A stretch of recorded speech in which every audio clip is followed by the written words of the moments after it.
राम, यह शब्द दिखने में जितना सुंदर है उससे कहीं महत्वपूर्ण है इसका उच्चारण। राम कहने मात्र से हमें अलग ही तरह की ऊर्जा मिलती है। हिंदू धर्म के 4 आधार स्तंभों में से एक है प्रभु श्री राम। श्री राम एक ऐतिहासिक महापुरुष हैं जिन्हें मर्यादा पुरुषोत्तम राम कहा जाता है। तो आइए जानते हैं इन्हीं महापुरुष की उम्र के रहस्य के बारे में। शोध कुछ और कहते हैं और ग्रंथ कुछ और। हम क्या माने? वाल्मीकि रामायण में उल्लेख मिलता है कि श्री राम ने 11,000 वर्षों तक अयोध्या में राज किया था। परंतु क्या बताई गई उम्र सही है या कि कालांतर में वाल्मीकि रामायण में कोई हेर फेर किया गया है?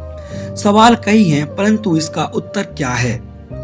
वैदिक युग एवं रामायण काल की ऐतिहासिकता सरोज बाला, अशोक भटनागर, कुलभूषण मिश्र के शोध के अनुसार श्री राम का जन्म 5114 ईसा पूर्व 10 जनवरी को दिन के 12:05 पर भगवान राम का जन्म हुआ था, जबकि वाल्मीकि के अनुसार श्री राम का जन्म चैत्र यानी मार्च के शुक्ल नवमी तिथि एवं पुनर्वसु नक्षत्र में जब 5 ग्रह अपने उच्च स्थान में थे तब हुआ था।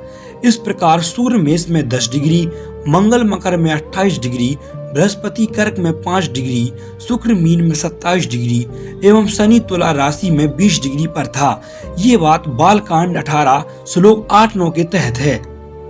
शोधकर्ता वर्तक पीवी वर्तक के अनुसार ऐसी स्थिति 7323 ईसा पूर्व दिसंबर में ही हुई थी, लेकिन प्रोफेसर तोबियस के अनुसार जन्म के ग्रहों के विन्यास के आधार पर श्री राम का जन्म 7130 वर्ष पहले हुआ था, अर्थात 10 जनवरी 5114 ईसा पूर्व हुआ था। उनके अनुसार ऐसी आकाशीय स्थिति तब भी बनी थी तब 12:25 पर आकाश में ऐसा ही दृश्य देखा गया था जो कि वाल्मीकि रामायण में वर्णित है। ज्यादातर शोधकर्ताओं में प्रोफेसर तोबियस के साथ सहमत हैं। इसका मतलब है कि राम का जन्म 10 जनवरी को 12:25 पर 5114 ईसा पूर्व हुआ था। यदि हम शोधकर्ताओं की बात माने तो 5114 ईसा पूर्व श्री राम के जन्म को हुआ था, तो इसमें सन 2021 को जोड़ने से ये पता चलता है कि आज से 7,135,000 वर्ष पूर्व उनका जन्म हुआ था। तो वे फिर किस तरह 11,000 वर्षों तक अयोध्या पर राज करते रहे?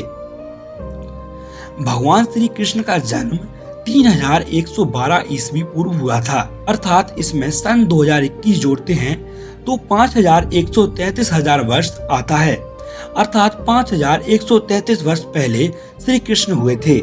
आर्यभट्ट के अनुसार महाभारत का युद्ध 3137 ईसा पूर्व में हुआ था। हाल ही में दिसंबर 25 को 2020 को 5197 गीता जयंती वर्ष मनाया गया। श्री कृष्ण के जन्म के बारे में कोई मतभेद नहीं है। कहते हैं कि महाभारत के युद्ध में रघुवंशी शल्य ने कौरवों की ओर से लड़ाई लड़ी थी, जो नकुल और सहदेव के मामा थे। कहते हैं कि वे श्री राम के पुत्र कुश की 50वीं पीढ़ी में हुए थे। यदि ये बात सही है तो फिर इसकी गणना की जाए तो कुश महाभारत काल के 2500 वर्ष से 3000 वर्ष पहले हुए थे, अर्थात आज से 6500 वर्ष से 7000 वर्ष पहले। इस मान से श्री राम का जन्म वही आज से 7000 वर्ष पहले का ही निकलता है। श्री राम की अब तक के वंशावली क्रम को जोड़ने पर भी ये सिद्ध नहीं होता कि उन्होंने 11,000 वर्षों तक राज किया था। यदि ऐसा है तो फिर वे महाभारत के युद्ध में मौजूद होते, और यदि ऐसा नहीं है तो फिर वे वाल्मीकि रामायण और आधुनिक शोध दोनों ही असत्य हैं। तुलसीदास की रामायण पढ़ने पर पता चलता है कि श्री राम का जब विवाह हुआ था तब उनकी उम्र मात्र 27 वर्ष की थी और माता सीता की उम्र 12 वर्ष। उन्हें 14 वर्ष का वनवास हुआ। श्री राम का जब रावण से युद्ध हुआ तो श्री राम की उम्र लगभग 40 वर्ष की थी और रावण की उम्र लगभग 80 वर्ष की थी। 84 दिन युद्ध चला और इस बीच में मेघनाद मारा गया। तब उनके शोक में के लिए रावण के आग्रह पर प्रभु श्री राम ने 7 दिन के लिए युद्ध रोक दिया था। तो इसी आधार पर आप जान लें कि श्री राम की उम्र तो आम आदमी की तरह बढ़ रही थी। तब वे कैसे और किस तरह 41 की उम्र में अयोध्या पर लौटकर 11,000 वर्षों तक जीवित रहे। हमें उनकी उम्र और राज की अवधि पर शोध करना चाहिए। यदि हम युगों की धारणा पर जाएंगे तो फिर इतिहास को तारीखों में नहीं लिख पाएंगे। ऐसे में हमारे ऐतिहासिक महापुरुषों को काल्पनिक ही समझा जाएगा। इसलिए जरूरी है कि हम इतिहास को इतिहास की तरह समझें और लिखें। धन्यवाद। अगर वीडियो अच्छा लगा हो तो चैनल को सब्सक्राइब कीजिए और वीडियो को लाइक। Thank you.